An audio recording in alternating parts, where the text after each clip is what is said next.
the VS Busters. I'm joined by um, the usual The members usual of the crew. triumvirate. So, without much ado, we'll get started with the lady first, then the gentleman, and then we'll dive into the news of the week. So, let's get it started. All right. And I almost went into a song again. Thank you very much, Fred. Yeah. Okay, let's But go. anyhow, let's do this. Ladies and gentlemen, boys and girls of all ages, welcome to the BS Busters and the Week podcast. I am Joey Moonstar, and oh boy, what a week this has been.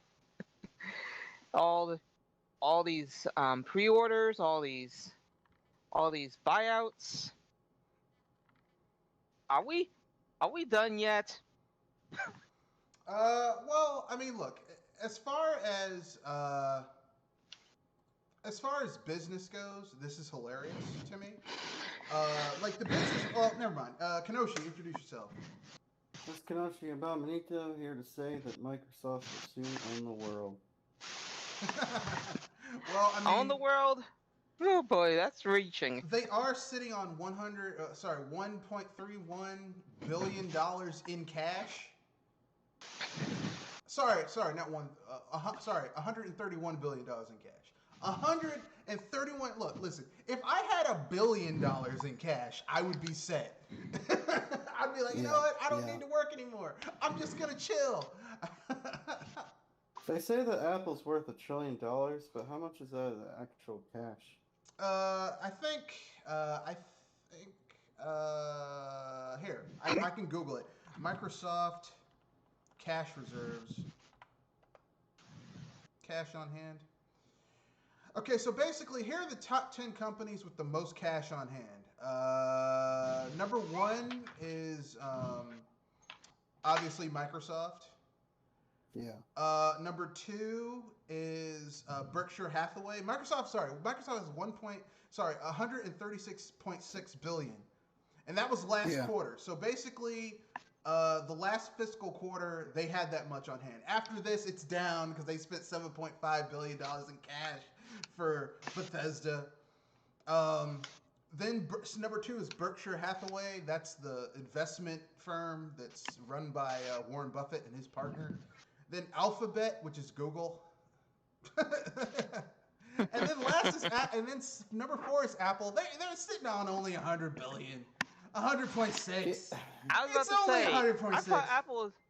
I thought Apple and Microsoft are against each other. They are. It's like, here's the thing. In business, money is essentially the equivalent of your dick size.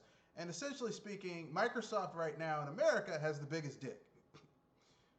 They are the male porn star walking in, ain't got nothing to prove. It's swinging around. What is that whole Apple's worth over $1 trillion? That's probably with market share and branding and shit like that. Like Microsoft, like here's what people need to understand. Okay, Microsoft, there is Windows running on everything. Even if you own number three on the cash on hand companies is Alphabet, which is Google. Okay, think about this. Okay, Google, even though it's in its heart, Google is a Linux. It's based on Linux. Google also uses coding from Windows in it, from DirectX and from Microsoft. So because of that, every product that Google sells that's Google branded that uses their OS or something from them, they get a piece of the pie. They have to give a cut of that to Microsoft. And that's what they're trying to do with video, and that seems like what Microsoft's trying to do with video games. Yeah. Well, they want that service on everything. They want. Yeah. I mean, I don't think you'll see Xbox Game Pass on PlayStation, but the chances you seeing it on the Switch is very high. Yeah. Not ultra high, because would Nintendo want a competitor service on their thing? I mean, first of all, just from an objective point of view, you look at Game Pass, and you pay $10 a month, and you get access to hundreds of games. At this point, even if you don't like EA's Origins service, or you don't like Bethesda games, if you only had to pay $20 a month to have access to tons of AAA games, tons of AA games, single A games, indie games, versus Nintendo's online offering, which is $20 a year, and you get a shittier version of the Virtual Console. I mean, like, Yeah. I don't. If I was Nintendo, I wouldn't want that type of competition on my thing, because Nintendo. If all you have are Nintendo fans, and then they see that there's something better out there, yeah, it's more expensive, but what you're getting is like if you take a stand back and you're not a fanboy, you'll say, I'm getting more bang for my buck. It's like, well, shit. It's no, I mean, look. Listen. Like I said, I'm not a Microsoft fan, but if you take a step back and look at it just from a objective point of view, Nintendo's online service, their online service is kind of crap. It's better than Sony, but it's really, it's not worth the $20 a year. It really isn't.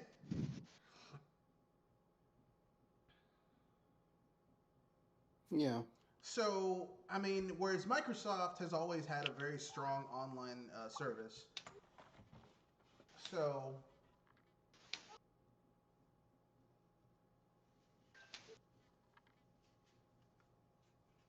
where do you go from there? I don't know.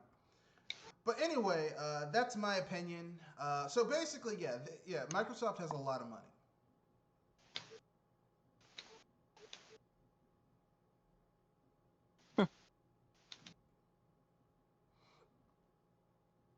So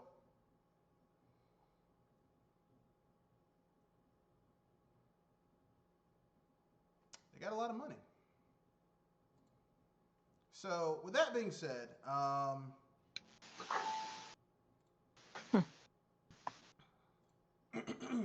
so what are your thoughts on Microsoft basically buying Bethesda? What do you think that can lead to, Kenoshi?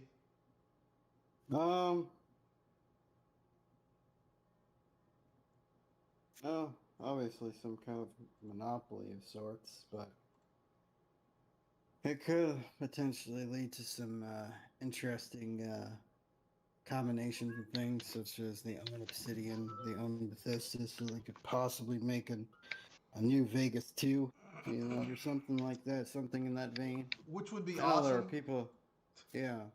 I mean, that's a possibility. Will it happen? Who knows? I mean, we already have some good news that came out of this acquisition. We heard from Todd Howard that because of the money that's being injected by Microsoft, Bethesda is doing something they should have done years ago, which is they're finally, doing a distinct overhaul of the Luminous engine. Sorry, not the Luminous engine. The Gamebryo engine, aka NetImmerse, aka Bethesda's engine that they've been using for years. It's basically a piece of shit. Yeah. Finally, God, finally. It's being fixed, or at least overhauled. Which, I mean, here's the thing though. Like, Skyrim sold 30 million units over 3 platforms. 4 platforms, because it's PS3, PS4, Xbox One, Xbox One, PS4, the Switch. That's 5. PC 6. It sold 30 million units across 6 platforms, and like, Bethesda has made a lot of money off of those IPs, and they didn't think to overhaul that fucking shitty engine years ago. Little shaky.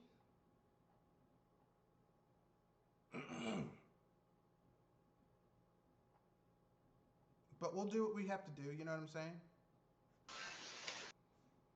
Yeah. So that's a good thing. This also probably means that it's going to take a little bit longer for these games to come out, so...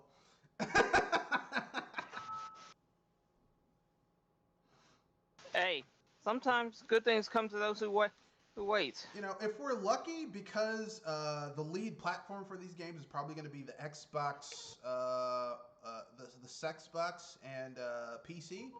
That probably means Bethesda probably won't have as shitty as many bugs. Hopefully, knock on wood. Yeah, hopefully there's more, there's better, QA. yeah, quality control. You know, someone's like, hey, you can't put this shit on the system when you've got like bugs like this. People are falling through the floor, man. Yeah. This is not acceptable. I mean, maybe, just maybe that might happen. Now, of course, this is a pipe dream because this is Bethesda we're talking about, and Bethesda just loves fucking up. That's their MO. It's like, oh, if we can I find was a way to about to fuck up, say, we'll do it. they got a theme song. You think they're gonna give a beep about us? Bethesda will find a way to fuck up. That's what they do. So I don't know.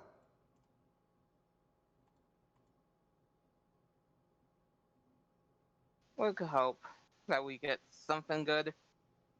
Though that's stretching it, isn't it? Well, I mean, like I said, I am not a how can I put this? I am not the biggest um like I'm not a huge Bethesda fan. I play their games because their games are great with mods. I would not play a vanilla Bethesda game, period. Especially, you know, the Elder Scrolls series. I do hope that someone at Microsoft will come in and say, okay, Fallout 4 was more of a first-person shooter than an RPG. So why doesn't Bethesda just do a spin-off of Fallout that is handled by id Software? That would be better because Rage. I mean, you played Rage, didn't you, Kenoshi? Yeah. Rage is basically Fallout. It's basically just Fallout, except you know, it doesn't have the lore behind it. But if you just change the lore a little bit, it would basically just be fucking Fallout. So why not let id just make a Fallout game? Yeah. The shooting would be better, probably. I'll tell you that much. Oh yeah, I played Rage 2, and at least I mean, I know that game got a lot of crap. I didn't even think that game was that bad. But the shooting was good. The shooting was really good. Yeah. I mean, versus Fallout, I mean, the shooting kind of sucks. Well, even Fallout 4 shooting was way better than Fallout 3 or Fallout New Vegas shooting. But I mean, you weren't supposed to play Fallout 3 or Fallout New Vegas like a first-person shooter, and I don't know why people would want to do that. But yeah, I mean, I get the whole VAT system. I just feel like that was kind of like VATS was there because you weren't supposed to play the game like a first-person shooter. Yeah. It's like basically the way you're supposed to play Fallout 3 and Fallout New Vegas is you're supposed to get to the point where your base weapons can shoot. You can shoot normal enemies with your base, whatever your base weapon is, and then for tougher enemies, you go into VATS and you shoot an enemy in the leg so that they move slower, and then start shooting them in the face. That's what it's supposed to. That's what it's there for. Now, me personally, I like that gameplay because it harkens back to the roots of this being a fucking RPG and not a first-person shooter. I don't want to play. If I wanted to play a post-apocalyptic first-person shooter, I would play anything else. You know what I mean? Because it's a dime a dozen for those types of games. There's lots of post-apocalyptic first-person shooters. Yeah.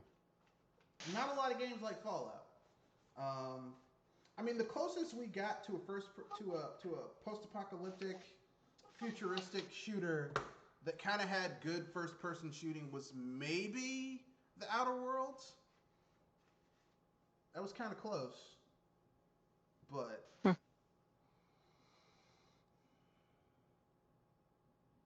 that's kind of a different beast. But anyway, let's keep it moving. So anything else? Anything you hope Microsoft will do now that they have all these studios under one roof? Aside from that, before we move on to the next topic, Kenoshi? Not that I can think of on the spot. All right. No, well, I guess, could see some new IPs, I guess, as well. Do you trust Bethesda with new IPs? id Software, maybe. I trust them as far as I could throw them. Arcane Studios, yeah, because they made some good games. Like they made those two steampunk games where you're like an assassin and shit. Like, those games are pretty fun. Yeah. The name escapes me. They also did Arx Fatalis, not Might and Magic Underworld, if I remember correctly. So they've made some good games. I don't know if that talent is still at the studio. Probably not. But they can make good games. They still can make good games. As far as Microsoft goes, I don't know. Like I said, I'm with you though. I would rather see a new. I would rather see Obsidian call back some of their older people, because a lot of those people left, and make a Fallout New Vegas 2. Now, I don't mean exactly a one-for-one New Vegas 2, but make a game in the Fallout universe to that level of Fallout New Vegas. Because here's the thing, not only do they have Obsidian, they have inXile. inXile also has a lot of those Black Isle people that made the original Fallout games. And I would rather have them making Fallout games than Bethesda, because Bethesda fucking sucks at making Fallout games. Their Fallout games suck. Fallout 3 and Fallout 4 are trash. Yeah, I said it. So I think we're done with that. Let's move on to the second topic. Amazon announced a whole bunch of new hardware and services this week. One of which, looking at the advertisement for it, looks like I went back in time and I was watching the Wii U adverts. It's like literally these people went and found the people that Nintendo fired when they first were trying to market the Wii U, and hired those people. Said, hey, we need you to push our product. Because literally the same disjointed, not really communicating what the fuck this shit is properly, showing off a whole bunch of fucking old ass games that people already have, if they really wanted those games. Luna. Yeah, go put. Yeah.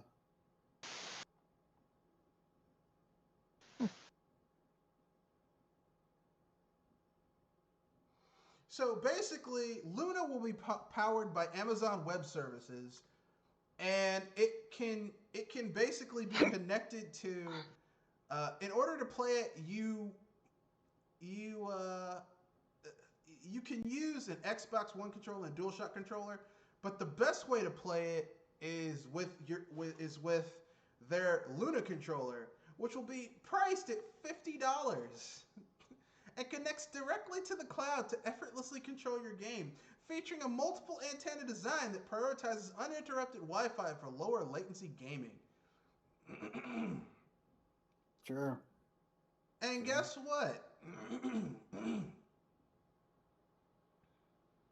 What's that? And it will be $5.99 a month as its introductory price. And the company promises that subscribers can play on two devices simultaneously with 4K resolution and 60 FPS refresh rates for select titles. And here are the games that they're announcing for Luna.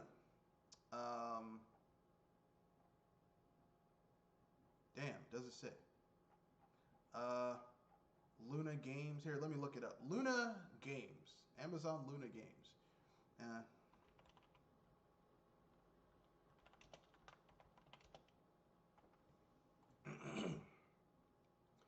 So here are the games for Amazon Luna that are announced, okay? Assassin's Creed Valhalla, Control, RE7, Sonic Mania, Watch Dogs Legion, SteamWorld Dig 2, Yooka-Laylee and the Impossible Lair, Indivisible, Everspace, A Plague Tale Innocence, Yoku's Island Express, Tennis World Tour 2, Grid, The Surge 2, Fury, Metro Exodus, Trails of Cold Steel 3, Rhyme, Res Infinite, Bloodstained, Ritual of the Night, Brothers: A Tale of Two Sons. Not a bad list. No. Though, how popular are they? I mean, I could see about 4 games on that list that people might be interested in. But here's the thing: people who really want to play those games probably already bought them. Like, I like SteamWorld Dig 2. I already have that game. I like Yooka-Laylee and the Impossible Lair. I already have that game. I like Everspace. I already have that game.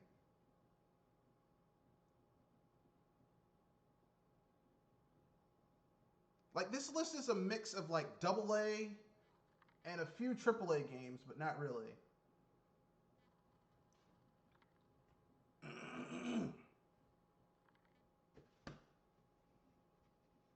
It's kind of meh. But I mean, here's the thing. They have a farther um, Amazon like this shit. It looks lazy and half-assed, but it doesn't look as bad as Stadia, Yeah. which isn't I was saying about to much. say, is that a low bar? Yeah, that's a very low bar. It's literally like just throwing it on the floor, you know. And then, hey man, jump over this broom. Oh, okay, it's not hard. Um, so that's not a Yeah, because when you said that it's better than Stadia, I was thinking, is it really that low a bar that you're setting there? look. It's not much better than Stadia. I mean, look. First of all, the controller is cheaper than Stadia. Like, if you wanted to get a Switch Pro controller or a controller for any of the other systems, you would be spending more than $50. But here's the thing: Amazon makes notoriously cheap and shitty electronics, and if this controller is anything like their cheap and shitty electronics, this is going to be a shitty controller to play with. To be honest with you, I thought the Steam Box controller was cheap. No, So- no, the Steam controller, that haptic controller that Steam created, it's actually pretty good for certain games. I would not get it because obviously Valve wasn't going to support that hardware, and they didn't. They like basically just kind of dicked around with it for a little bit and then dropped it. So it was like, yeah, I'm glad I didn't buy that. But it actually like it had a lot of tech packed That's into how it. that's what I was thinking when I saw those controllers. Well, so, initially that controller was like $100. The one Steam made? Yeah. Initially they were like $100 or $89. They were like $99.99 or $89.99. They were very expensive when they first came out. I mean, but here's the thing. Yikes. I mean, here's the thing, okay? I have seen Xbox One Pro controllers that are like $149.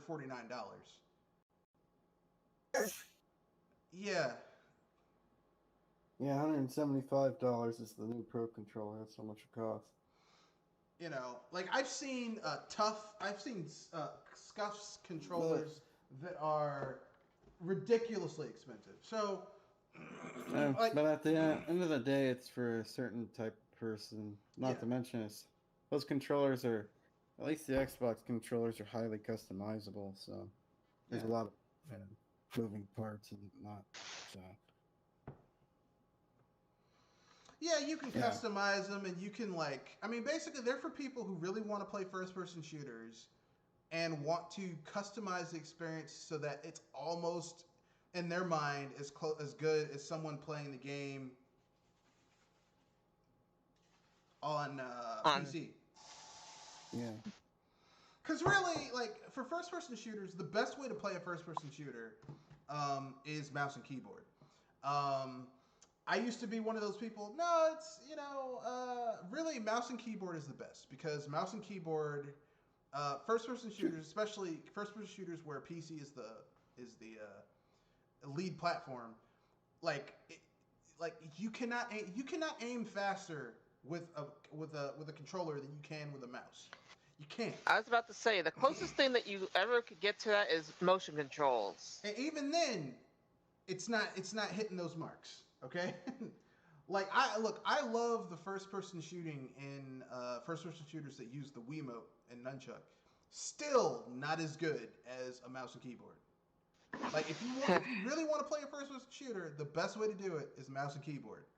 That I can't deny. I'm just saying that the closest thing to it is motion control, and if anything, that's basically it. Yeah, and even then, it's like. As someone who has gone back and forth between both, even with the Wiimote and nunchuck, if that's the closest you're going to get. It's still not a one-to-one, is what I'm saying. So, that's just the way it is. So, with that being said, let's keep it moving. So basically, Amazon's Luna is probably going to do okay. Because first of all, I mean, $5.99 a month is nothing right now. Like with people being starved for content, $5.99 is nothing. Plus, you pay $5.99, you get access to a ton of games. They signed a deal with Ubisoft to get access to a lot of their games. So that's a lot of shit. It's probably going to be integrated with Twitch because Amazon owns Twitch. So I mean, you know, it could actually do something. I don't know if it's gonna take off the way Amazon wants it to, because Amazon wants to take everything by storm instead of realizing some shit just ain't gonna be number one. But you know, that is what it is. Might as well be ready to be called number 2. I mean, you know, like everyone wants a gaming service with that recurring transaction. That's what they want. Like companies would rather charge you $10 a month to play a game and then collect that $10 for a year than you buy one game from them for $60 and they don't see you for like 2 or 3 years. So in business, it makes a lot of sense. It's like remember a few years ago, Burger King was trying this thing where they're like, you can join our coffee service for like $2.99, and you get you pay like $3 a month, and you get access to like 2 or 3 cups of coffee, and it was like, this sounds stupid. Because I'm gonna drink. Because I mean, I'm not. That's gonna obligate me to come to come to Burger King for coffee because I'm paying for a service. But I'm not like, I don't drink that much coffee, and I don't think your coffee's that good. Yeah. Matter of fact, your coffee's kind of shit. On a lot of those fast food places, coffee's kind of terrible. I mean, yeah. Really, the best fast food place that had the best coffee I've ever had is, ironically enough, Krispy Kreme. Yeah. Krispy Kreme coffee. Yeah. Krispy Kreme coffee. If you get strong black Krispy Kreme coffee and 2 Krispy Kreme for the glazing belt.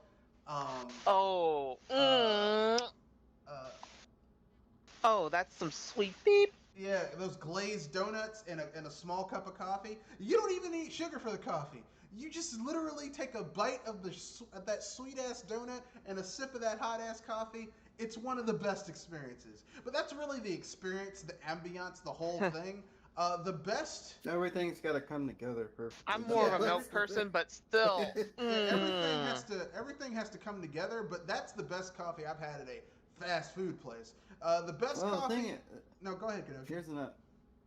Here's a quick unpopular opinion. I think Krispy Kreme is overrated. But yeah, a lot of people say that. And here's the thing: everyone's entitled to their opinion.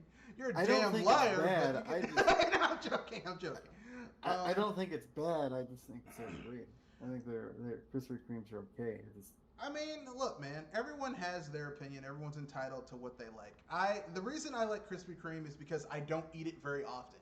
I have it every once in a while. So it's like, I've never been to the point where I've eaten so much Krispy Kreme where I've gotten tired of it. I don't have it every month. I have Krispy Kreme maybe 2 or 3 times a year.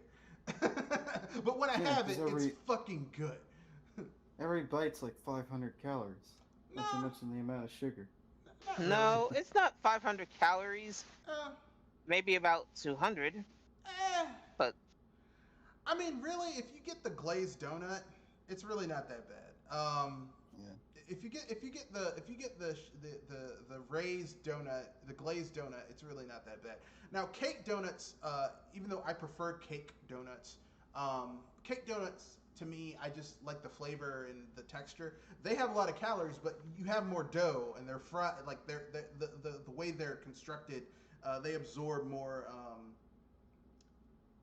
oil while they're frying. So that's the price of doing business, but they are delicious. Donuts in general are good. Like I'll tell you the truth. Where I live, we have some pretty good. The only place I'll tell you a place that whose donuts I think are overrated and expensive. Dunkin' Donuts. Yeah, I agree. I went to Dunkin' Donuts. I agree with you there. I went to Dunkin' 100. Donuts. I went to Dunkin' Donuts, and like I was like, I had a like when I don't eat sweets the way I used to when I was a little kid. Because when you're a kid, you can eat sugar, and it's like just nonstop, and it does nothing for you. But for me, it does nothing to you. But for me, when I was a kid, I used to eat sweets all the time. But now that I'm older, I eat sweets very sparingly. So basically, like I was like, I had a sweet tooth, and I'm like, oh, I'll go to Dunkin' Donuts and get like one donut. One donut was like $2. I was like, fuck you. I was like, no, it was more than that. It was like $2.50 for one goddamn donut.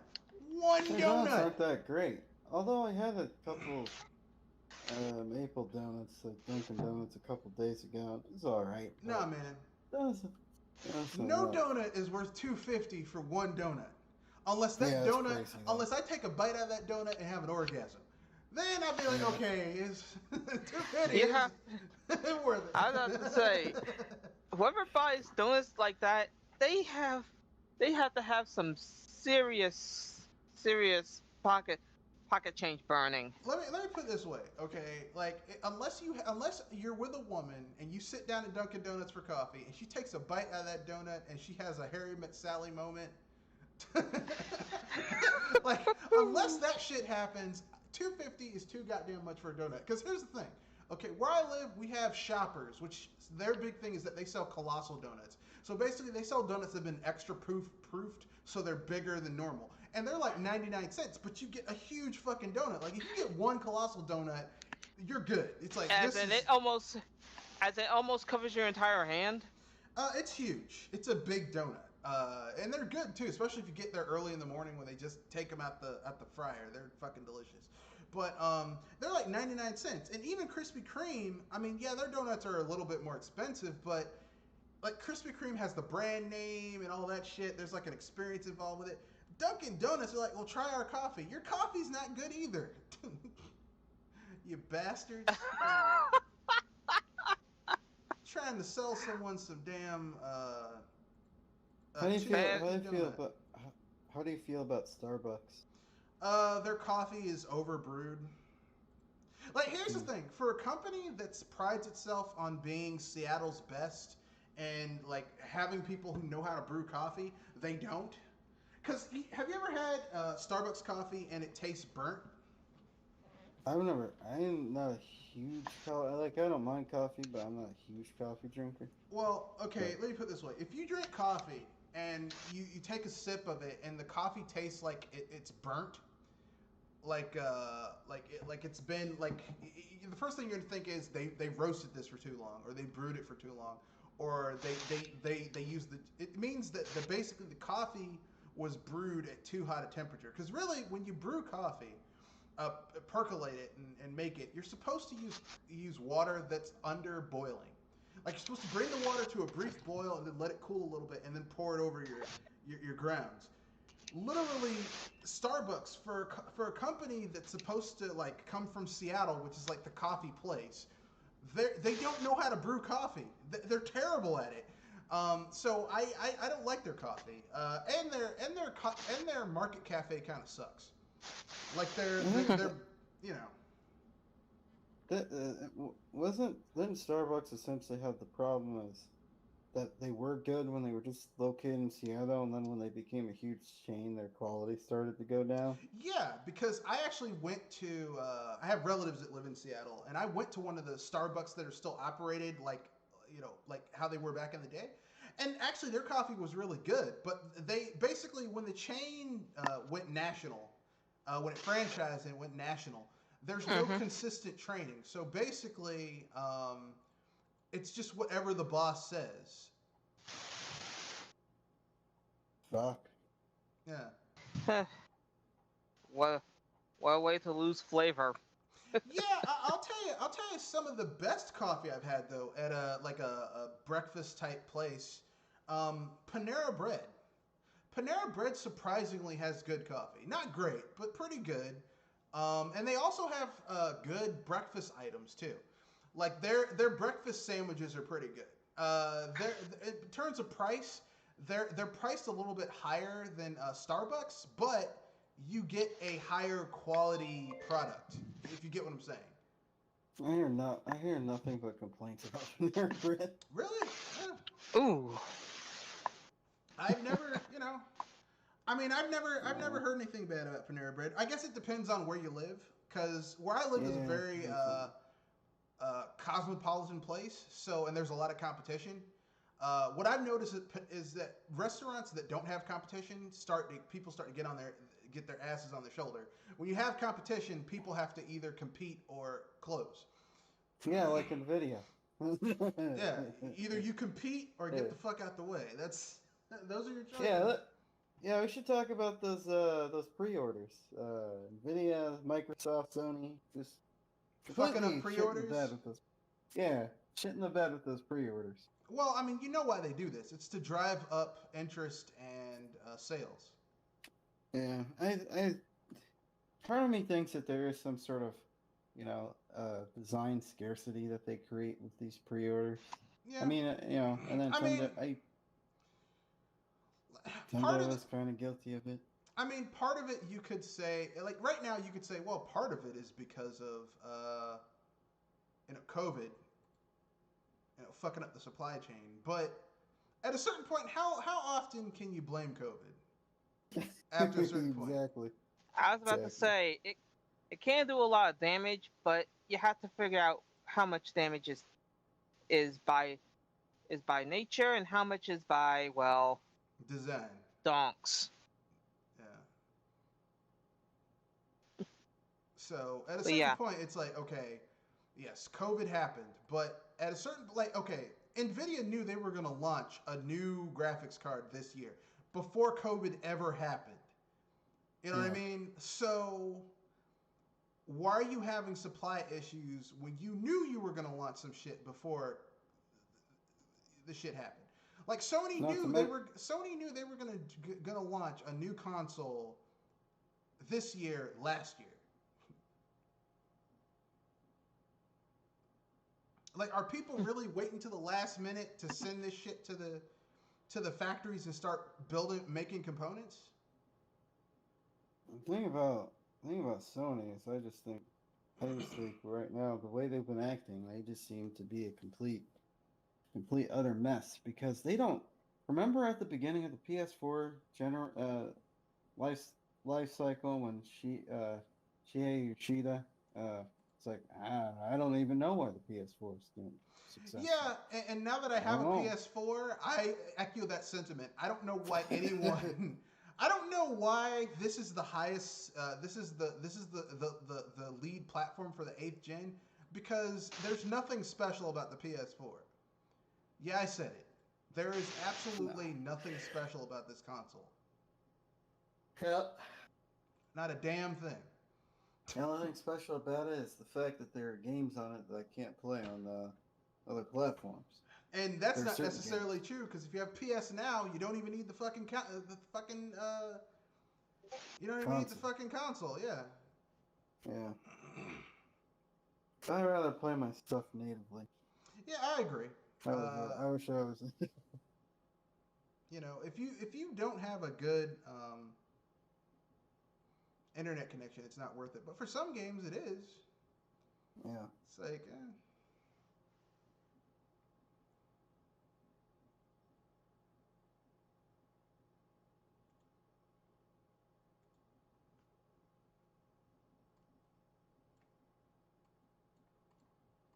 But that's my own personal opinion.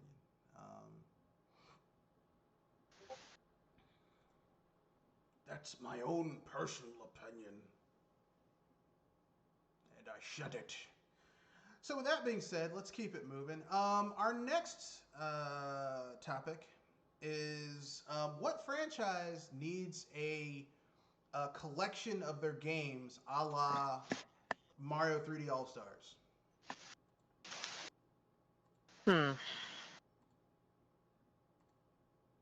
I would say Konami and their Castlevania games, but that's kind of a mixed bag. Konami, I could see that. I mean, which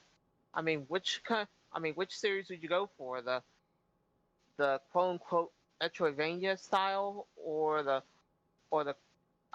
Castlevania that was of the I would do both.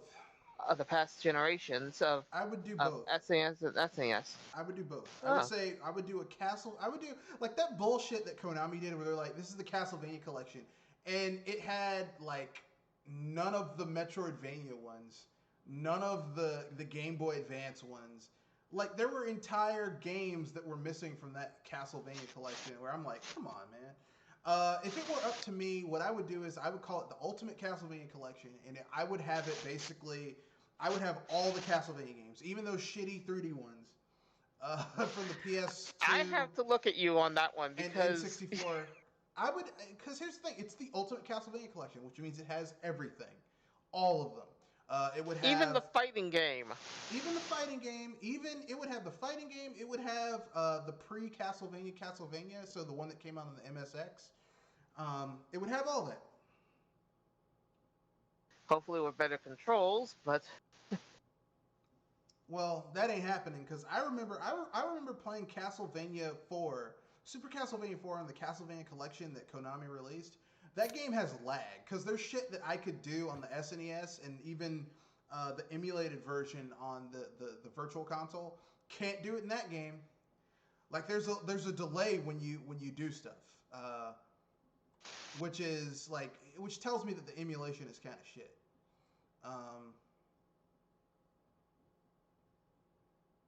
But yeah, I would say do Ultimate. Do the Ultimate collection of Ultimate Castlevania collection. Include the Game Boy Advance handheld ones. Um,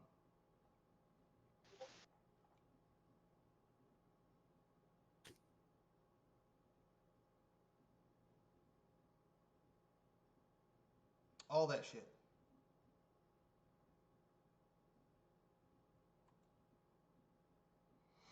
Anyway, Kanoshi, do you have a collection you'd like to see a la Mario 3D All Stars? I think with Shell and Cell going, they should release a Rayman collection.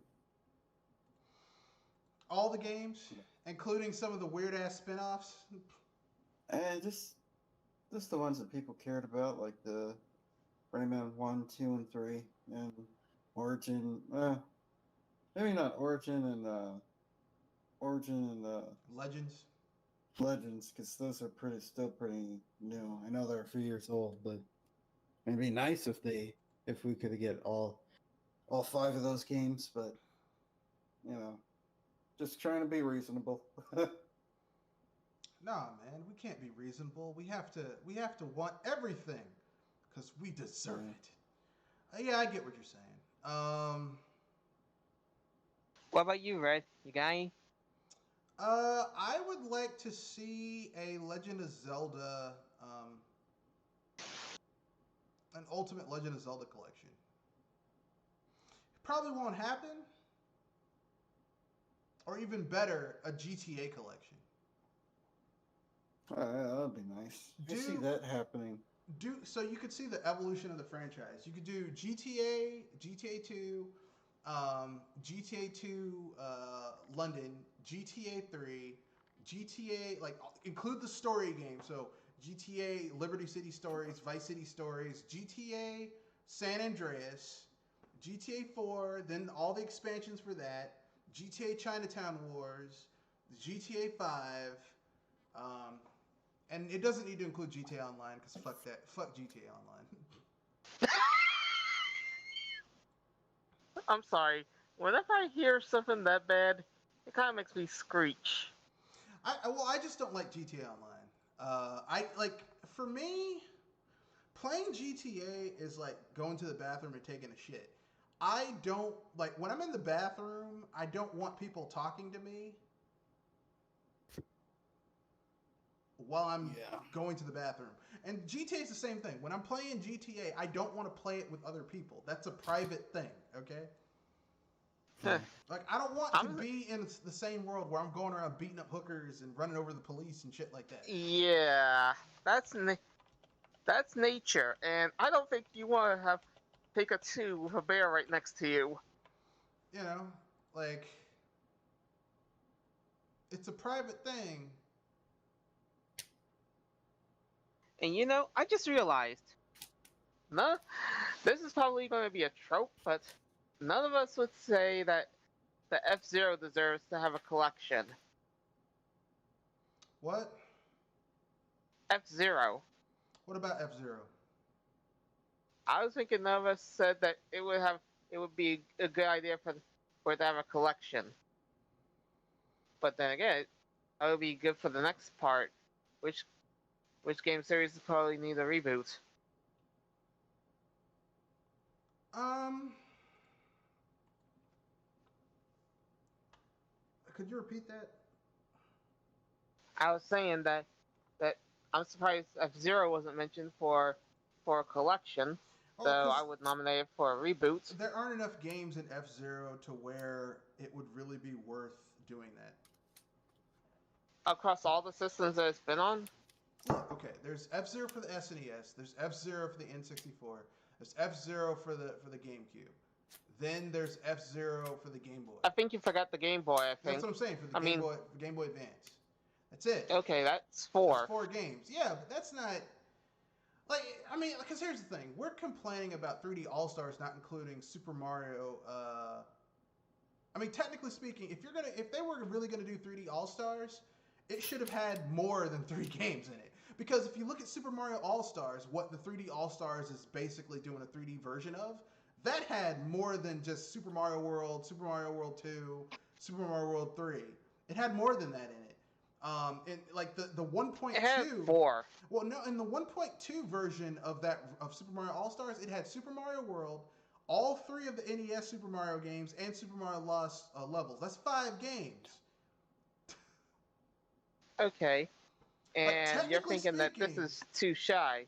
Yeah, technically speaking, if Nintendo was really serious, like really, like, okay, we're gonna give you 3D All Stars, it should have had 64, Sunshine, Galaxy 1 and 2, and 3D Land. I mean 3D World, and 3D Land, technically speaking, too. And that's 6 games. But I mean, that kind of would devalue the people would say, well, you're basically getting these games are basically $10 a pop because you're getting 6 games, and you know, Nintendo, like, business wise, they don't want to do that. But I mean, as a gamer, that would have made more sense to me than just, you know, because here's the thing: the first Mario Galaxy is a good game. Galaxy 2, much better. Like, I would rather have Galaxy 2 than Galaxy 1 in the collection. And as far as Sunshine goes, I don't even like that game. So, well, the thing is, when people say that 3D All Stars is was lazy, I definitely don't disagree with them on that. Just because they could have done a bit, they could have done a lot more with this collection. yeah, they could have, but you know, it is what it is. Whatever.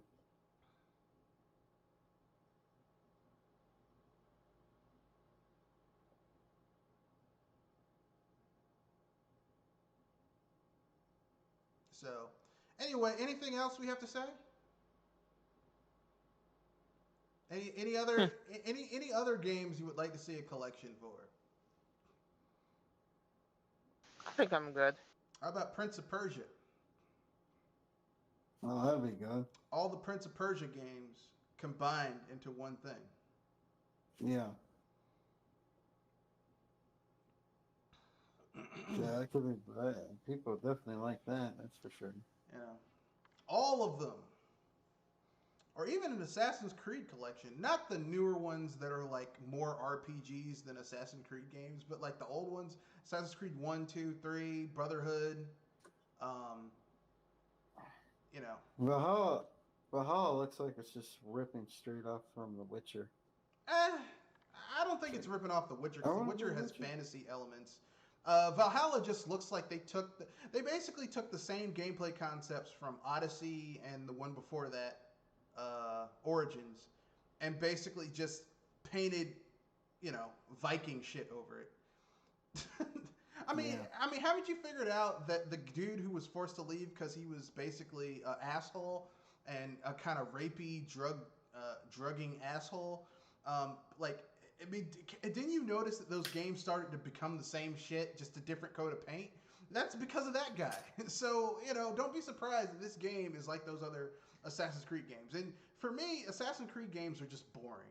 Like, even the ones that are quote unquote good are just fucking boring.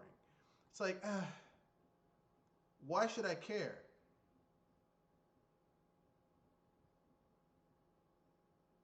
Yeah.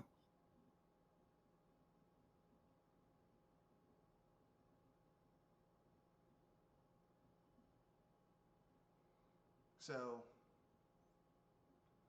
but that's my own personal opinion.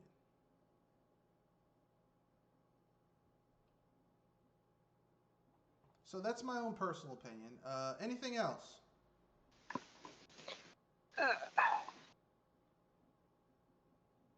I think we're good. So we can move on to the next topic, which is what IP desperately needs at least one good games after years of bad ones, or just a severe lack of video games in general. And my example was Superman, because we have never gotten a good Superman video game. Well, we got one, and it was the arcade game. But aside from that, most of the Superman games have been shit. Now, we've had good games with Superman in it, but we've never had a game with Superman that was Superman alone. that was good. Yeah. We've had good Hulk games. At least one good Hulk game.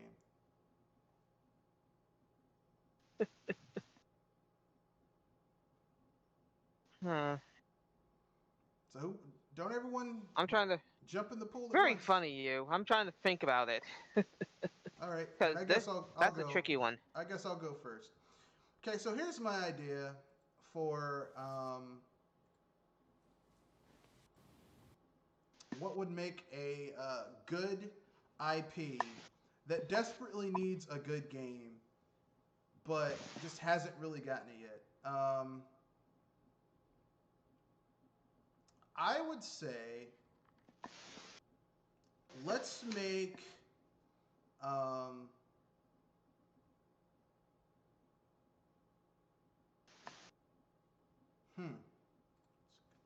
trying to think.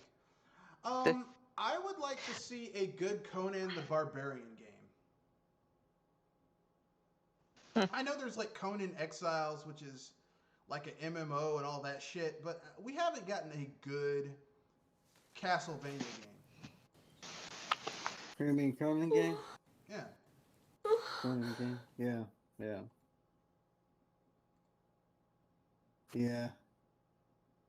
Yeah. Mine would probably be Harry Potter. There's potential with the to make a decent game, but the only really halfway decent Harry Potter game was the Footage World Cup game that came out. It came out years ago. And that wasn't that good came either. out like 2003. It wasn't particularly that great. Yeah, that wasn't that good either. The thing about Harry Potter is that I've played one good Harry Potter game, and it was what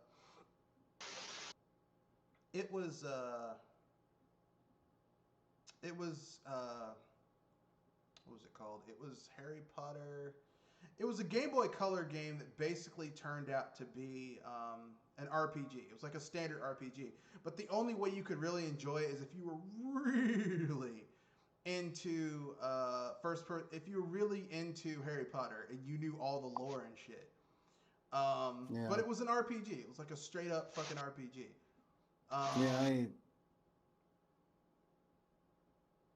I remember liking the some of the Game Boy games a little bit. Yeah.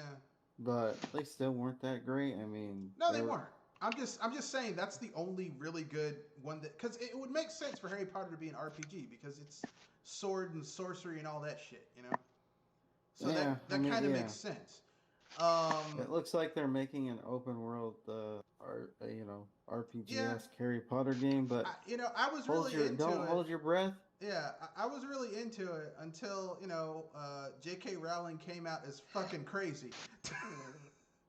I was like, I really Indeed. don't want Crazy to. is putting it lightly. I really don't want to give money to a crazy person. So I was like, no, I'm good.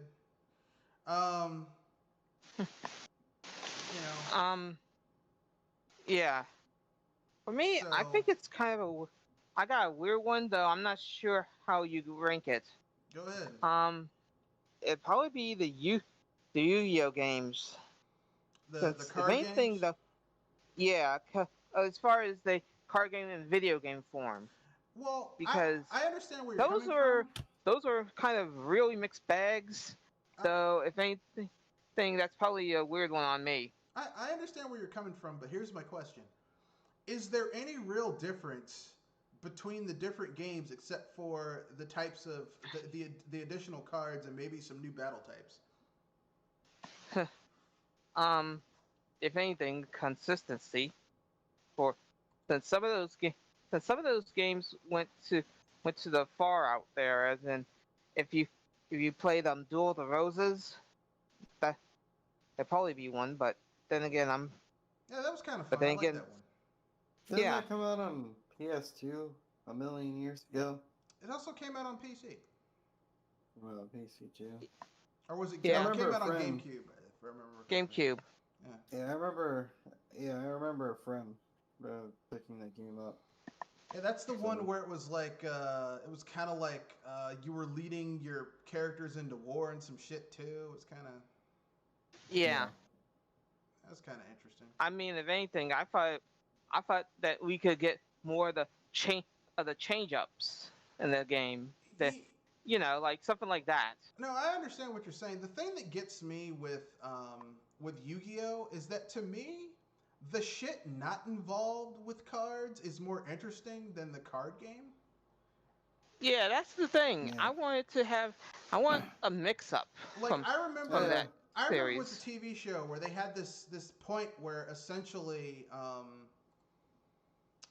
like in Yu-Gi-Oh, there's this point in the TV show in the first three Where they seasons went where to they the still. dice games Well, no, not the or dice something like games. that. That was boring to me because it was just a variation on the same shit you do with the cards.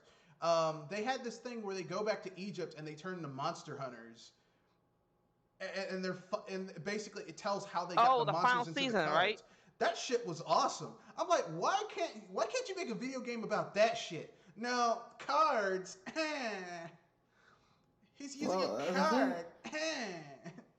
I just, Yeah, I don't know. that's the thing. I thought if anything if they could change it up a little, like give us something different besides the normal card game, then that Yeah, would actually be something fun. That's what I was hoping. I mean that's That's what I kind was of hoping when I said that. yeah, that's kind of the thing for me with Yu-Gi-Oh is just like most of the games are just variations on the card. Like it's just a video game version of the card game. But I mean, if you're a fan of Yu-Gi-Oh, you're either a fan because you played the card game or you watched the TV show. And the TV show is so heavily geared towards the card game. And if you're into the card game, you can play the card game anytime you want. It's like you want to do something different. And like I said, the most Yeah. interesting thing about Yu-Gi-Oh, at least in the TV show, was that is when they finally left the stop fucking with the cards all the time and went back in time and you found out how they put those monsters in the cards in the first place. Like that Well, shit was cool. well, the Yeah. thing about the card game growing up is that it seemed like people just kind of made up the rules as they went along. Well, Like, because they had to they would have simplify several it. different rule books. They had to simplify it because it was too convoluted and it would take too long Complex. it would take too long for you to get through Yeah. through a round. Though the only recently oddity of the bunch. Well, I'm not sure if you ever heard of it. Duel. It's a speed duels, as in you're racing and playing with cards. Oh, you mean that shit where they're on motorcycles? Yeah, that's the only more recent one I ever seen that changed up the things a little Yeah, bit. but they're still playing with cards. Like what I'm saying is that, okay, making an entire cartoon show about people playing with cards, and it's not even interesting. Like I would say that the Yu-Gi-Oh ripoff that they tried to do, where like the animation was shittier than Yu-Gi-Oh. I mean, the Prince of Tennis was more interesting than watching Yu-Gi-Oh. Like Yu-Gi-Oh is just boring. It's like, yes. Because I mean, Yeah. this is every Yu-Gi-Oh TV show, even the ones that don't have Yugi Muto in it. Like basically, like there's a guy and he's fighting with cards, and you know he's trying to win some type of championship or tournament, and almost every single fucking match is him basically getting his ass kicked till his life points are down to like 200, and then he's like he takes one more hit. He's like, I've only got 50 life points left, but I triggered my trap card. He's like, or I triggered this special summon. It's like, man, I'm tired of this shit. It's the same shit over and over again. It's boring. Yeah, that's the thing always, that was. That's the reason why I said that it needs a real change up. It's always got your moments. It's like tag you're it, no tag you're it, no tag, you know. I mean, like this is Yu-Gi-Oh. This is the Yu-Gi-Oh series when it was just Yugi Muto and his friends, right? It's like, oh, I only have 50 life points left, but that gave me a chance to trigger my trap card. And it lets this trap card is a special card that only I have. That also lets me summon my special Karibo, which now I can flip over and lets me summon another monster. Yeah. Now I can sacrifice those two monsters to summon this monster. It's like, moments whenever moments like that come up. But that's the entire fucking show. It's not that much. I'm sure it's not that much better in Japanese. No, it's you know, actually the manga is pretty cheesy good. It's cheesy in any language. The manga is actually much better because in the manga, the Pharaoh, aka Yami Muto, Yami Yugi, the Pharaoh just straight up fucking kills people at the end of duels. Like there's a dude in because if you read the Shonen Jump collection or the Yu-Gi-Oh mangas, like if you read them, like the Pharaoh, like this guy comes to Yugi's grandpa's thing and he wants to buy the guy's shop, and he's like a mafia guy, and so Yugi's like the Pharaoh's like, okay, so we'll duel for it. You can have the shop. The dude loses the duel. He straight up kills the guy. Like he steals his soul, so he's just a vegetable, and then the guy's body dies. He does that shit. Like it's like really the manga is so much better than the cartoon. I mean, the anime is trash compared to the manga. The manga's fucked up. The manga is like Death Note before Death Note. Cause like okay, you know how in the cartoon like Pegasus is like sealing people away? In the manga he's straight up murdering people. He's just killed them. He's killing people. He's stealing their souls. And the Pharaoh is playing games of luck. Like it's not just cards. Like he's doing like Russian roulette with people and shit. Like I mean, it's fucked up, man. He even uses a knife and a stack of cash and says, "How much money do you want to get with this knife?" Yeah, it's fucked up shit like that. Like really, like when people say the book is better than the movie, the manga is better than the cartoon. Kidding. Yeah, the manga is better than the anime. Now, there's some animes where the anime is better than the manga, but in this case, the manga the anime is better. The manga is better than the anime. But anyway, yeah, Yu-Gi-Oh, I could see that. I'll tell you another one that I would like to see. Another example of a video game, of a character in a video game that needs a good video game about them. Well, to go back to my old one, we haven't had a good Conan the Barbarian video game, and yet there's a lot of stuff there that could be done. I'll give you another one. Ghostbusters. We've gotten a lot of shitty Ghostbuster video games. Yeah, we gotten some good ones, but a lot of them are shit. So, let's release a good one. Let's see. Our final segment is we're covering the asshole of the week. Who wants to dive into that deep, dark pool first? Hello? I'd probably say I'd probably say Microsoft for starting a fanboy war. I just find it funny. Yeah, but did they start the fanboy war, or did Sony start it with with all that with we get Spider-Man. Yeah, but they got you get Spider-Man, they get all those fucking Bethesda games. Yeah. So who won that war? Huh? Yeah, I mean that whole thing's pretty funny. Don't. Here's my advice. Don't get in a dick measuring match with Microsoft. You're not going to win. There's only one company that got into a dick measuring match with Microsoft and won. There's only one, and you know who it was? Who was it? Nintendo. Oh. Yeah. Nintendo got into a dick measuring match and managed to get out of it. Yep. Okay? And they don't need to show it off twice. Okay, they're the only ones who managed to get into a D measuring match and didn't get kicked in the nuts. So, for Sony to think, yeah, we're going to have a D measuring match with Microsoft. Really? Do you really want to do this? For real? Yeah, that's it. I was about to say, Sony is in the red with their money. I mean, They trying to measure cash accounts with Microsoft. Ever since the 7th generation, they've tried to compete with Microsoft.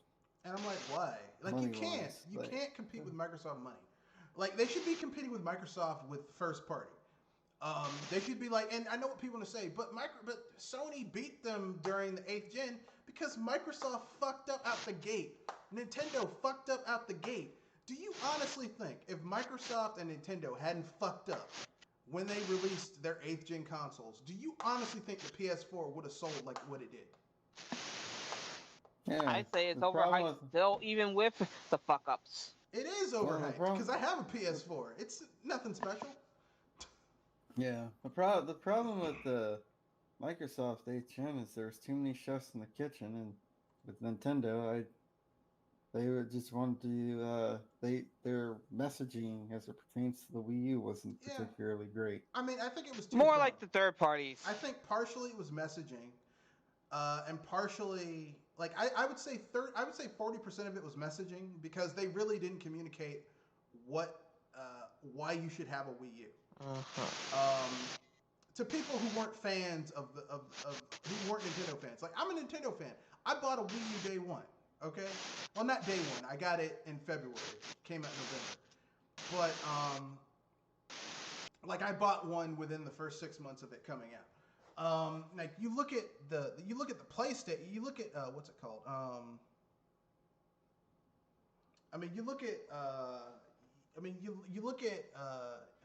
And then the other 60% was them basically giving third parties carte blanche to do whatever the fuck they wanted.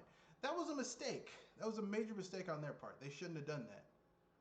Yeah, it was partially messaging, partially third party, and partially just not supporting the console out the gate.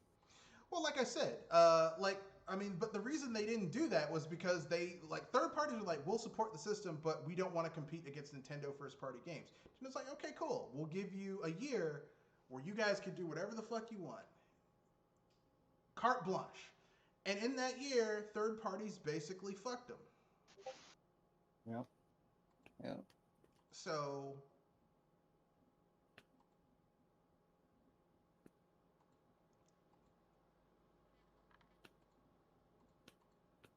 I mean, that's basically what happened.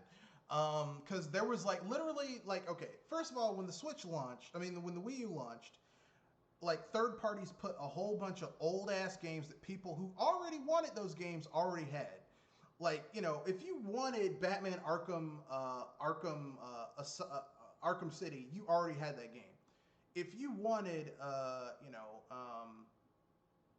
Ninja Gaiden, if you wanted Assassin's Creed 3, you already had that game. If you were a fan of that franchise, you already had those games. Why the fuck would you get a new console to play old ass shit that you already have?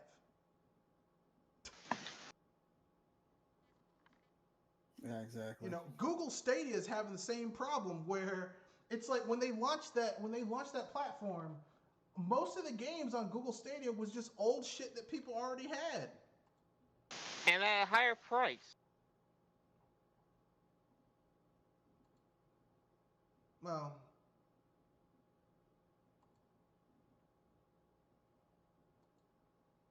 Oh, what do you think? I don't think it. I don't think it's. I don't think it was a higher price. No. You're right. You're right. Because I mean, you could get those games cheaper, digitally or on other platforms. So it was like, okay, so you want me to pay $60 for a game that I can get someplace else for 30? Are you out of your fucking mind? And that's before adding the idea of Stadia's Issues. constant price constant price bites along with its issues. No, that's what I'm talking about. Like, because they've been dropping the price of Stadia because people aren't buying the shit. People are like, I'm not spending my money on that shit. Yeah, I wasn't sure how much they dropped it, so I mean, like, that's why I added that in. they're giving it away for free. And some, like, they're like, look, if you get Stadia, you can have like a month for free. It's like, I don't know. You could offer Stadia you could, like, literally, to me, Google could say, we will give you Stadia for free for 6 months and access to a world class hooker, a world class prostitute for free, anytime you want. And she's clean. She has no STDs. She knows all the sexual tricks. And I'd be like, it's not worth it.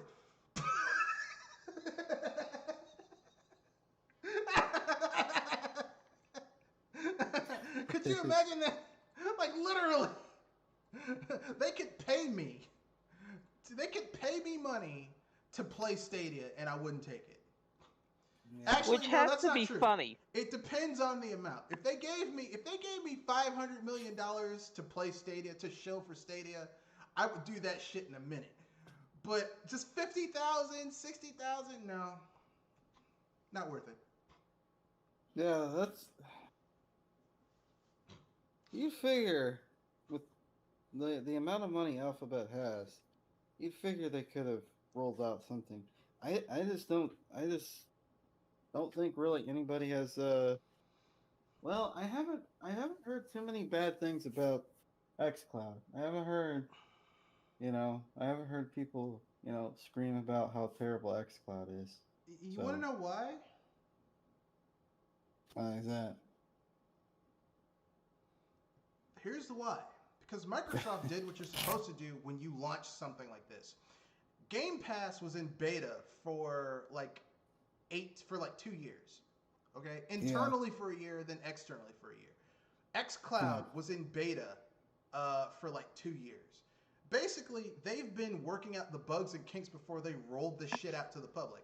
Stadia, literally, Google just shit this stuff out, and we're like, well, if it floats, that's good. If it doesn't, if it sinks, well, too bad. Google has been known to have this sort of problem with a lot of their projects. They just because they have Google the money. Glass and Google Hangouts and Google Studio. Like, Google will roll some shit out, not actually do any focus testing or anything. Just roll some shit out, and if it does well, good. If it fucks up, well, we can always pull the plug. Like, the sad thing is that Google Hangouts had to die so that we could get Google Stadia, and Google Stadia fucking sucks. Oh yeah. But that's the albatross around their neck. They're not gonna let money just walk out the door like that. They gotta do something. I was about to say, considering some of the experiments they've done with YouTube, be ready for more unusual results. I guess so. That's my opinion. I don't have any.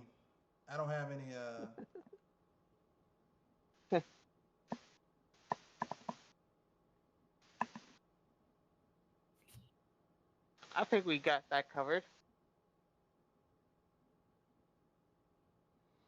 So that's your asshole so Kenoshi's asshole of the week is Microsoft for stoking the fanboy things. But the thing is, I gotta disagree, because fanboys will find any reason to, like, here's the thing. Even if you took out, like, here's what people say. They're like, well, if we eliminated racism, people would stop, like, people who don't understand racism, they're like, well, if everyone was the same, no one would complain. Yeah, listen, even if you I give the fanboy card to Epic on that point, because seriously. even if you got rid of all of the people of color in the world, the people who are left would find something to think that they're better than other people about. People with blonde hair and blue eyes would think they're better than people with brunette and black hair. No, the thing about the whole Microsoft thing is, I'm not. Like I said before, I'm not even mad about it. I find it funny. What, how these people are Yeah. acting? Yeah, it's like, you guys really, you guys, it's not that serious. What? Why Yeah, so serious? I'm sure half you guys out there have gaming PCs. Actually, they don't. They don't. Let's keep it real. A lot of the people who are fanboying about Microsoft or Sony don't have gaming PCs. All they have are just an Xbox or a PlayStation, and that's what they game on. Okay? Because here's the thing: people who have multiple platforms don't white knight one platform over the other. They'll say, "Well, this platform has merits. That platform has merits." But also, this platform's fucked up. This is what's fucked up about this platform. This is what's fucked up about this platform. Like, like I don't have an Xbox, but I mean I have a gaming PC, so that's essentially like having an Xbox. I have a gaming PC, I have a Switch, I have a PS4. I can tell you right now, the PS4 Pro, I have a PS4 Pro. PS4 Pro, I don't know why the PS4 sold as well as it did, because it is not a good console. It's not terrible, but it's not like, okay, it's not even as good as the PS3. Okay? Yeah. And then you get, the Switch. Switch is a fun gaming device. There's some good first-party games. Third-party games, I mean, look, the Switch is getting great third-party support, but why would I want to play those games on the Switch? Yeah, exactly. And as far as the Xbox goes, I mean, does anyone care about the Xbox? Only if you're looking forward to what they're giving to the PC race, but Steam does that already. The only company that I'll fanboy for, because I think they're awesome, is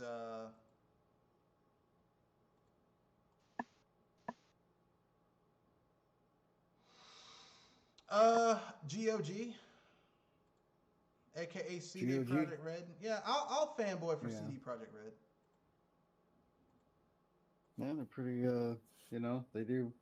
They do pretty good work. I mean, who else out there is going through the work to preserve a lot of these older games? Yeah. And making them work on newer hardware. Like, that's. I'll fanboy for CD Projekt Red because they have made huge games that put to lie the bullshit argument that, well, the reason this huge game has you falling through the floor and is crashing is because it's huge and there's a lot of shit going on. That's bullshit. I was about to say, Bethesda, that's a firing shot on you. I mean, in Witcher 3, the Witcher games have their problems, but they're not glitchy. No, the combat is kind of trash in The Witcher. But Yeah. Here's the thing: when you go to the major city in that game, it fucking feels like a major city. I mean, Yeah. Have you ever played a Bethesda game where a city feels like a fucking city? I mean, yeah, you go into an area in The Witcher 3 and you see people interacting with people or with the animals or with the environment in general. Unlike a lot of these other RPGs out there, you don't really see that level of environmental interaction with NPCs. Hell, even Monolith Soft has a better. Even Monolith Soft, like Xenoblade Chronicles X, not 2, because that game struggles to run on the Switch, which is some bullshit. But Xenoblade Chronicles X on the Wii U, that game, yeah, you had enemies pop up and textures and shit, but even that game didn't have the type of, and that game was huge. That game didn't have the buggy, glitchy bullshit that Bethesda's games had going on. So don't tell me, well, this game is huge, so it's got to have bugs. Ah. So, Jewel, your asshole of the week.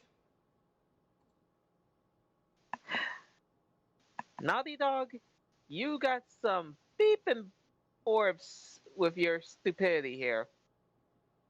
Free, quote unquote, free skins, little gifs, the announcement of your series that is not in production at all, and the idea of a board game coming soon. An announcement of an announcement. Gotta love those. You guys really want to go there? You're taking the FNL, you seeps. I mean, Naughty Dog is kind of an asshole company, so. Yeah. Yeah, but I playing thought the at old least Jack, playing I the thought old at Jack least and they give Dexter, something. playing the old Jack and Dexter, makes me lament for what Naughty Dog once was.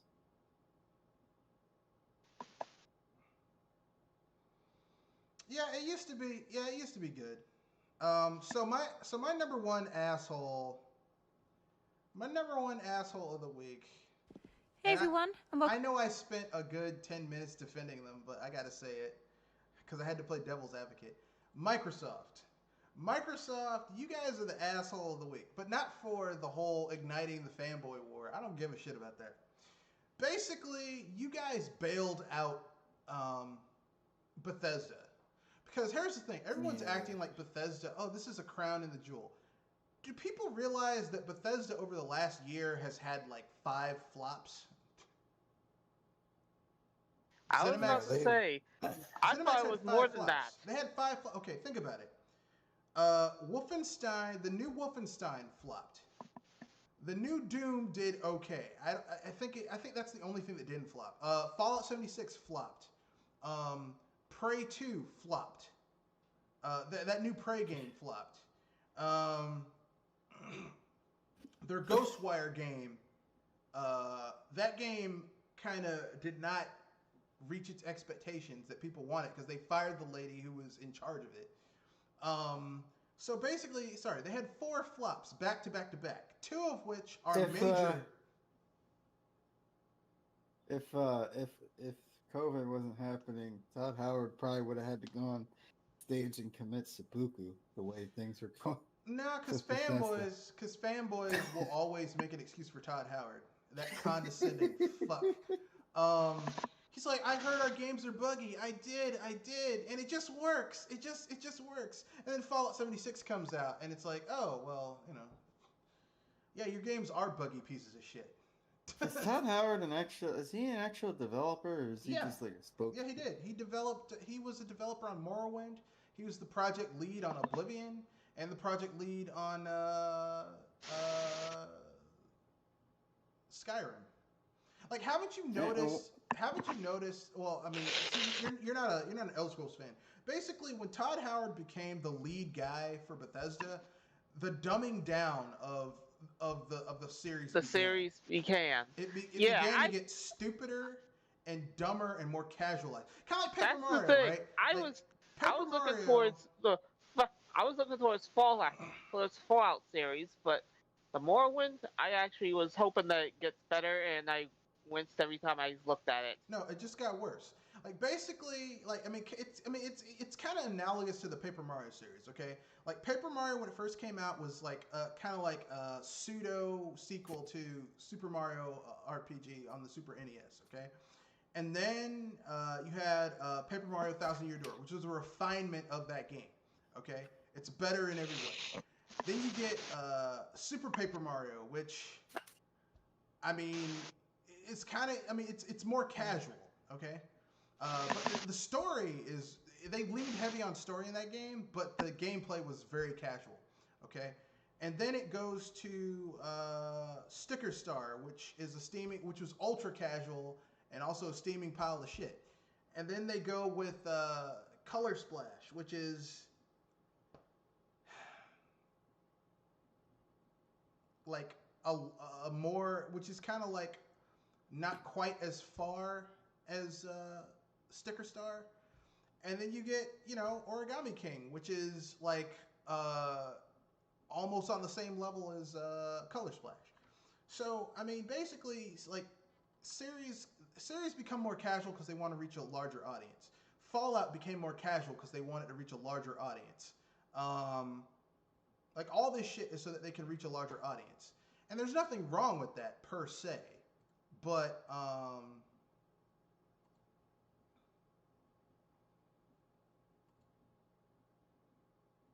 I mean, personally, I don't care about it. I like, you know, well, I do care about it. I mean, I want more, like, I don't want my RPGs becoming more casualized. Because, I mean, the point of enjoying an RPG is getting into it and then discovering the hidden depths and complexities to it and mastering those. That's what makes a good RPG. Making it so easy so that anyone can do it kind of ruins the fun of it for me. But, to each his own. But yeah, Todd Howard,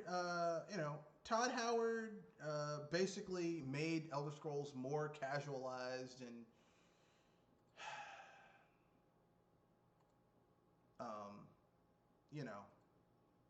So what makes with it? Is it the reason they don't want to move on to a new engine? Is it because they're just so freaking cheap? Is that?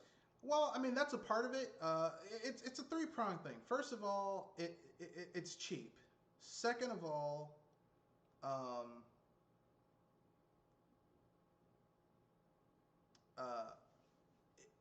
it's like they really understand that engine. Okay, so it's easy for them to make it's faster. Like, okay, they're familiar with it. They have an intimate knowledge of it, so it's easy for them to create a lot of content really quickly. The problem with that is that, as anyone can tell you, when you rush to create shit, you make a lot of mistakes. Right? Yeah. Like, we've all been in school where instead of you taking your time to write a 5-paragraph essay or, do a research paper, you rushed at the last, like, over the weekend to do it. And in your head, you're thinking, I did a good job. But then if you go back and look at it, or you get the paper and you realize it's drenched in red because you fucked up. Like, rushing to get shit does not get, like, when you rush to do shit, that's not good. It's not a good way to do things. And that's why Bethesda's games are so buggy, because they rush to get shit done. And the third prong is that they suffer from a chronic case of, this is good enough, it works good enough, so we'll do that. But here's the thing: they've been working on an engine. They've been using an engine and adding shit to it piecemeal to make it good enough. That kind of engine, it clearly needs either an update or you need to replace it. Well, I mean, would you run your car with something that old? Well, here's the thing. There are people who do have cars that are 10, 15, 20 years old that they maintain them because they take them in to get them maintained and do what they need to do. The problem. Look at the Persona games. They've been using the same engine since like the PS2. Basically the same engine since the PS2, and it gets the job done. The problem with Bethesda is that, like, basically the engine they use is NetImmerse. Okay, NetImmerse is an engine that was designed for MMOs, so that lots of commands can be done from different inputs because people are playing MMOs. So a lot of players are playing it, and the shit wouldn't crash. Okay, that's what it was designed for. You know what else is made using NetImmerse? Divinity and Divinity 2. Yeah, those games don't break. I mean, they might have an occasional glitch here and there, but you're not falling through the floor dying. The difference between the two is that they don't add a whole bunch of weird shit to an engine that wasn't really designed to have that shit on there. And if they did, they'd probably hire someone to do the shit right. Bethesda suffers from, let me add this to this and it's good enough. The problem is that, like, if you have an engine, like, the NetImmerse engine is good by itself, but if you add a whole bunch of extra shit to something, it's gonna make it more unstable. And if there's just bubblegum and tape holding some shit together, it's very shoddy on top of a solid foundation.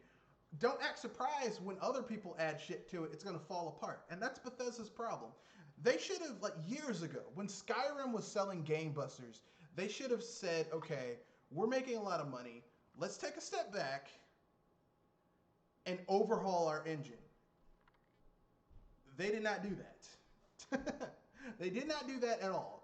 The reason they don't want to overhaul their engine is for the fourth prong, which I didn't bring up, modders. Okay, because modders, because what helps Bethesda games sell for years and years and years is that modders come and make new content for these games. Because modders are like, hey, they released a new expansion, which is going to add new assets, which will let me create new content, which people who own the game on PC or on a console that lets you add new content, I can add new shit to this game that'll make it more interesting. Because I would tell anyone, don't play a Bethesda game day one. Wait for modders to add a lot of content to it, or to fix shit that Bethesda should have added day one. And it's sad, but that's the world we live in. Well, we need mods in order to fix a game. But then again, Bethesda, they just work. Yeah, Bethesda, like I said, is just continuous fucking up, ridiculous. So with that being said, Nintendo. I guess it's unanimous. The asshole of the week is Microsoft. It's not unanimous. Microsoft gets it. You said it was the Uncharted devs, Naughty Dog, but I had to go with Microsoft. Honorable mention for asshole of the week, Michel Ancel. Turns out that he was an asshole too at Ubisoft. Well, now he wasn't raping anybody that we know of. Ubisoft has a lot of nominees, don't they? Well, it makes sense because think about it. Look, most of the people in positions of power were men, and most of those men were chauvinistic kind of assholes, right? So it seems that they promoted people who had that type of streak, and there's no way you don't know someone's an asshole like that if you're in upper level management promoting people. So clearly, this was a trait that they looked out for. Okay, so Michel Ancel was head of his team. He was in a management position. He got to that position, so clearly he must have had those traits as well, right?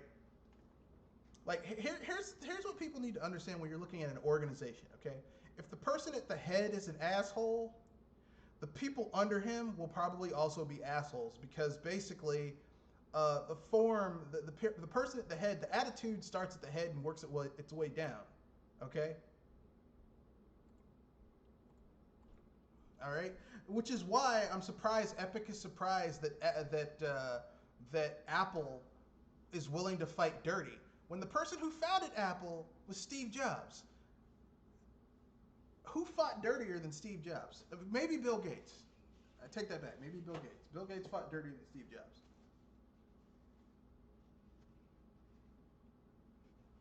But so with that being said, anyone have anything else they want to bring up before we wrap things up? Anything they want to pimp out?